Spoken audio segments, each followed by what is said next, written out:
Okay, so here we have a system of objects problem involving kind of like an Atwood machine, but a little bit different. Right? It's kind of like an Atwood machine question, so it should be somewhat similar for the setup, but as we'll see, the problem is a little bit different in what we're being asked. Right, so part A, right, free body diagrams. Right, so student A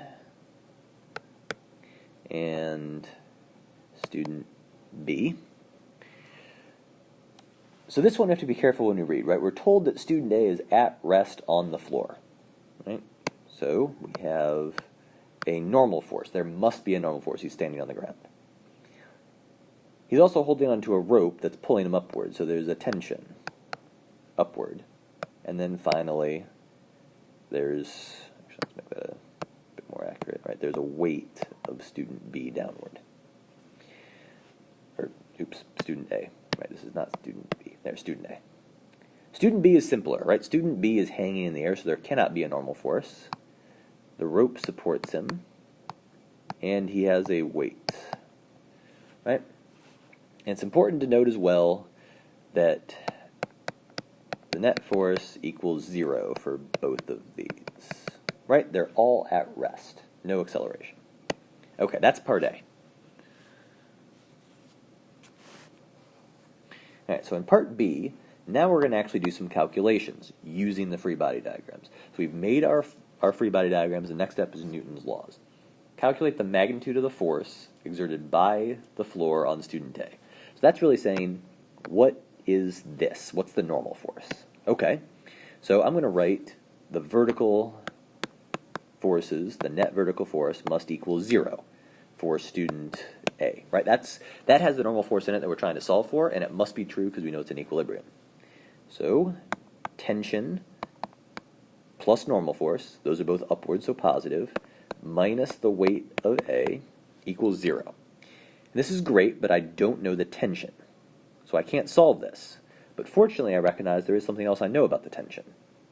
So I'm going to write stuff about student B as well. He's also in equilibrium. And so I know the tension up minus the weight down must equal 0. And so this lets me solve for what the tension must be. Right, mg. And so I plug those numbers in. Well, actually, I'll just leave it like that for now. I'll just call it mbg. Okay. So now I can take this, I can put it right over there. So mbg plus n minus mag equals 0. And now I can solve it because I know the masses of A and B. N equals ma minus mb, right, I've moved to the other side, and I factor out g. Right? And so if I plug those numbers in, the mass of A is 70 kilograms, the mass of B is 60, and G is 9.8, and I'll get 98 newtons. Right, that must be what the normal force is.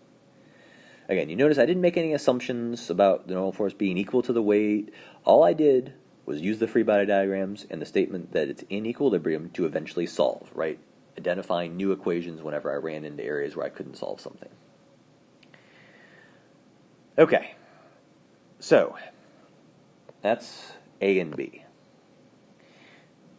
Part C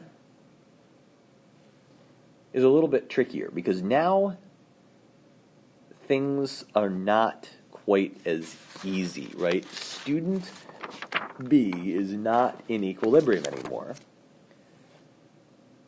because he's going upward, right? He's accelerating upward on the rope. So for student B, the only thing we have to change, right? The free body diagram is essentially the same. The only thing we're changing is this, right? He's now accelerating upward. We know that acceleration value. So we're really only going to change one statement. Right? We use Newton's second law instead of Newton's first law. And now the forces are still the same, right? Tension minus the weight of B. And we immediately see that if the question is to ask us what's the tension in the rope, well, we already know it, right? It's right here. So mbg plus mba. And we know the mass of student B, we know G, and we know A. It's 0.25 meters per second squared. And so you plug all those numbers in carefully, you're going to get 603 newtons. Right? Part D, the question is student A pulled upward off the floor? What's that really mean? What that means is that the normal force no longer supports any of student A's weight. So that means the tension needs to be greater than or equal to the weight of student A. If the tension is bigger than the weight, then he's going to accelerate upward. He'll be pulled up off the ground. Right? That's what this free body diagram really tells us.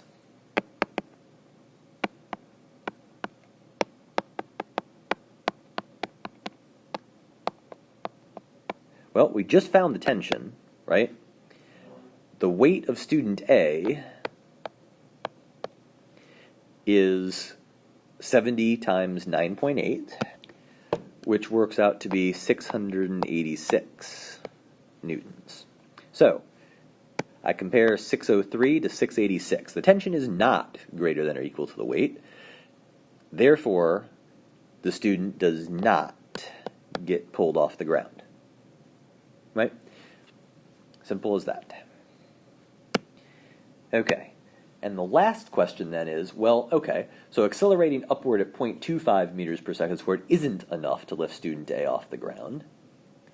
What acceleration do you need, then, is the question. Right? And really, again, all we're trying to do is we're comparing tension, oops, wrong direction. The tension has to be bigger than the weight of student A. Right? Which means we need tension to be greater than or equal to 686 newtons, right? That's what we found before. And we know, I'll go back, right? We know an expression already that lets us solve for the tension in terms of the acceleration of student B. So we're just going to use that expression, but we're going to change our unknown. Now we know what tension must be, we need to solve for A. Right? So tension minus WB equals MB. Well, so the minimum acceleration necessary is the condition that it's just barely equal to, right? If I have a bigger tension, then he gets lifted off the ground faster, but that doesn't really matter. So we know tension must be 686 newtons. Right, I'll rearrange a little bit. A is T minus MBG over MB. Right? And now we plug in numbers. 686 minus MB times G is 60 times 9.8 divided by 60. And if you plug that into your calculator carefully, you get 1.63 meters per second squared. Right? And so that's your answer. If student B accelerates upward faster than that, the tension in the rope is bigger than 686 newtons, and so student A must also accelerate upward off the ground.